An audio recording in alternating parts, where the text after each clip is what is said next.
Fide chess master Sohan Phadke. I am also Fide instructor, and this is my new series on Art of Attack. Again, I am not going to leave that subject, Art of Attack, and I'm going to record 3 videos in a week.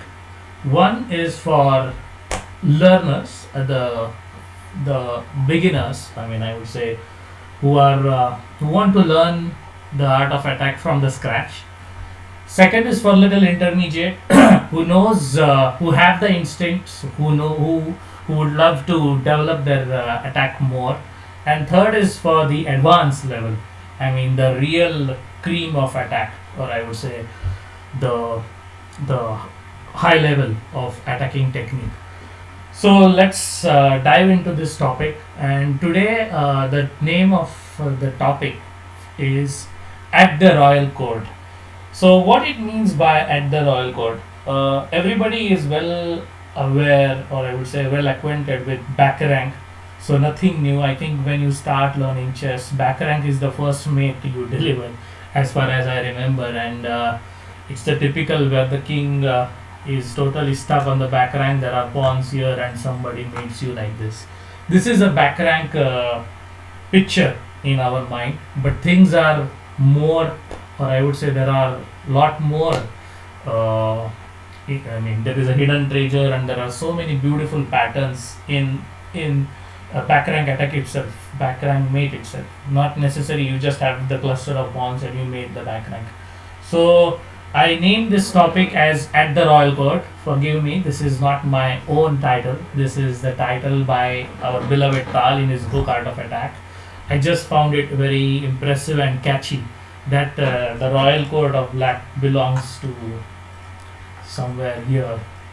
So when you enter this when you enter this area, it's called the Royal Court. Okay, let's discuss more of this position. I think I need to tell. I don't want any hints. So yeah, so it's white's turn to play, and how will you enter the royal court with your army? Already this rook and bishop are so good. Naturally you need someone to hit this king like this. So what can be the idea? So the first idea can be somewhere the bishop diagonal can come here. So that will be the first idea. What will be the next idea?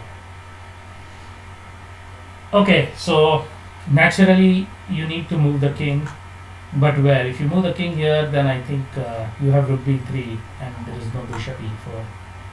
So we have to move the king. Why this coming here? We have to move the king somewhere, I don't know, where the bishop can. We just want this bishop to come to e4. So how will you do that? Okay, the first move is king d4. Now, yeah, king d4, and now black plays either this one or this one to d2. See, if he plays rook e2, I can just take it. So this is not the idea. So I will play something like this. Okay, and now the real test start. So white to play now. What will you play? Okay, we have to enter the royal court. You want to play bishop e4, but you cannot insist on that idea. See, in chess, you cannot nag any idea on your opponent, because your opponent can defend one idea very easily. There should be 2 ideas. Okay, one idea is to go king c3, and my idea is to play bishop e4. And if rook b3, I can take here, but the problem is black plays b4. And now after this square is gone. Still, I think black should be winning. I don't see any problem here. But I don't like this. There is a more cleaner way to win. How will you do that? Yes, entering the royal court. And see, we want to play bishop e4, that's true. But it is not like that we have make a contract or make a legal contract that I am going to play bishop e4 anyway. No, I can shift to other ideas, and this king enters the royal court. So king c5, double exclam, and after rook takes d3, we just enter the royal court. and now there is no one who can stop rook f8. So how clinical finish this was. Let us go back again. After king c5, you can play rook c2 check, but it is not going to do anything. I could just take and play this move. And after this, I have the last, rook a7 is mate. So this is mate, and we wanted to play. Let's go back. So it's all started with bishop entering to e4 and checkmating the king. So again the question was where the king should move. Here. Okay, if you go here, again we have this rook b3. So naturally king has to go to d4 and black has to pin anyway. If he goes here, I think we can play king c3 here. Yeah, bishop e4 is winning. But anyway, rook d2, you just play king c5, and next move you just play king there, and this is mate. So this is a first example, not necessarily the most difficult one. I am not talking about difficulty, I am talking more of the patterns of the back rank. Let's call it at entering the royal court. I just loved this when I was reading Attack with Mikhail Tal. The first lessons which I learned of attack was from that book. I give all my credit to that book actually, and the titles again made the things more beautiful, at the same time more instructive. So I am a big fan of titles, and titles really define the content. Okay, let's move on to the next position. Okay, this is white to play, and this is a very nice position. I like this. Okay, this is again at the royal court. This king is stuck. We have a knight, so it is like an invitation for this rook to deliver the mate on this king. But we need to do something prerequisite. So what should white do? First, pause the video for white. It's white's turn to play. Let me remove the marks. So white to play. What will you do in this position? Okay, the first thing which comes to my mind is knight g6. Which makes sense. So now knight g6, black takes and white takes, and I don't see any check. I don't see any of these guys. They are just like the spectators who are just going to watch this rook coming to g8 and mate. So there is no defense against this position. White is going to mate anyway. But the question is, after knight g6, is it necessary for black to take on g6? Black can play king g7. And now black is threatening knight g6 as well as king h5. Okay, you can play knight h5. But I think I can just play king h7. I think this position, black is out of danger. We don't want that. So if you go knight e7, he takes. And I don't see any way to continue. You can play knight g8 check. King goes here. You can play bishop h5 check, but that is it. After king f8, you have nothing. So your attack suddenly, which looks very threatening, has come to standstill. And this is a major part of attack actually. You need to keep the fire burning. Always you need to have the bottle of oil. You need to have the bottle of oil wherever you go. You need to carry that. Either if it is kerosene, it is petrol, or it is oil. You need to carry. You need to keep the flames burning. Otherwise, see, this happens, and this is a tragedy. And you will be kicking yourself like, okay, I had a winning position. What did I do? So here again, be careful. White is winning, no doubt. Look at this bad coordination of. Look at this rook. Again, this pawn is going to be a big helping stone. This is indeed going to be a helping stone. Again, every feature of the position counts in attack. Everything is beautiful. Okay, so pause this video. White to play. What will you do?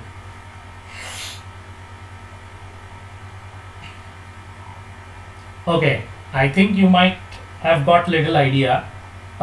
This attack, the type of attack, I call it as creating a room to hit the ball. So again, I'm mixing cricket and chess, but see, again, you need different perception, different images in your mind to visualize things. And the way I see this position is in cricket, whenever there is a short pitch ball, when there is a ball which is not, or I would say it's not a Yorker or something, you get room to move and then you hit it. So here it's like creating a room. I think cricketers will understand what I mean more than other things, but I will just explain you in chess terms. See, this f6 knight is the issue. This king g7 is going to threat this. So what happens? See, right now black is not at all going to hit any attack, nor this bishop, nor this knight. So we have a room to hit the ball. So we have the time, at least a move, to consolidate. So here we play a brilliant move, pawn to e5. This is just amazing. And now this knight is protected after takes. Now I'm threatening knight to g6.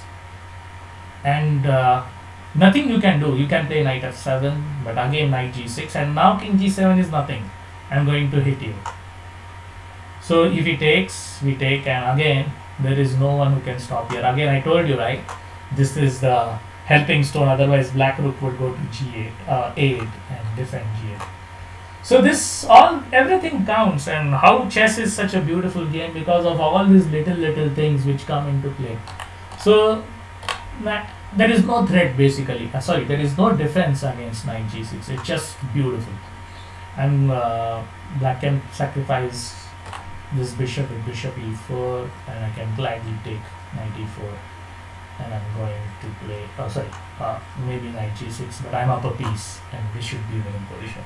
Again, bad knights, and the royal court is weak, and we are going to enter the royal court first by consolidating by playing the move e5. I like this move e5 a lot because we are so much in a hurry to grab that royal court invitation. We don't deny king's invitation. So, but sometimes you have to just take care of the little attackers which can be vulnerable in future. Like in this position, the king was going to go to g7 and attack f6. e5, splendid move. Okay, so two different patterns of attacking, entering the royal court, and now the third one is really difficult. Not difficult, but it's really camouflaged and it's very beautiful. It's not like you just spot it right away. You need little bit more calculation. Let's move on to the last one. I don't want to make a longer video. I just wanted to show some beautiful topics with beautiful position, different one, and make it short and sweet. So the third one, okay, let me flip the board. It's black to play. What should you do? No, black. Okay, take your time. White is threatening mate on g7. f5 is the move which can come to your mind. Okay, can play f5, but something better is there. This is just brilliant. This is nice. So if you have paused the video, if you have thought for a while, and if you found it, congratulations, really well done. This is not that easy. So the move is bishop f2 check. Bam! What a hit! What a hit! Unbelievable. It is really, white is the one who was dreaming of this attack, and suddenly his king is under fire. So bishop f2, white played king h1. If he plays rook to f2, then can you find the beautiful idea entering the royal court? Yes, rook takes c1, bishop takes c1, and we want this d1 square. Knight f6 is possible, I think. Oh, it is possible, I think. Knight f6 should be possible. Okay, but I think queen c4 and I can play this. Maybe that is a problem. Okay, still this must be winning. Okay, but the beautiful move is not knight f6, but knight e3 is a crown move. A knight who will wear the crown. What a move, knight e3. Threatening this, and after bishop e3, rook d1. See, the knight, because of the knight, this is a helping stone. The queen cannot protect d1. The knight can come to e1. I can just take it, and after say this, just queen e3 check. And if he doesn't play this knight e3, oops, sorry, if he plays this knight e3, sorry, if he plays rook f1, he can play queen e3 right away. Just beautiful, just beautiful. I love this bishop f2 shot. It is such, from nowhere it came, and it's beautiful. Okay, now let's take a look what happens to king h1. Okay, now don't play knight e3. This was mate, so we have to first protect it. And when you play bishop f2, you have to take care, like to play f5 first. And white goes queen g6, attacking this. And now, don't move the bishop. This is what generally we do, like we grab a pawn and come back, but queen e6 is hanging. So knight f4.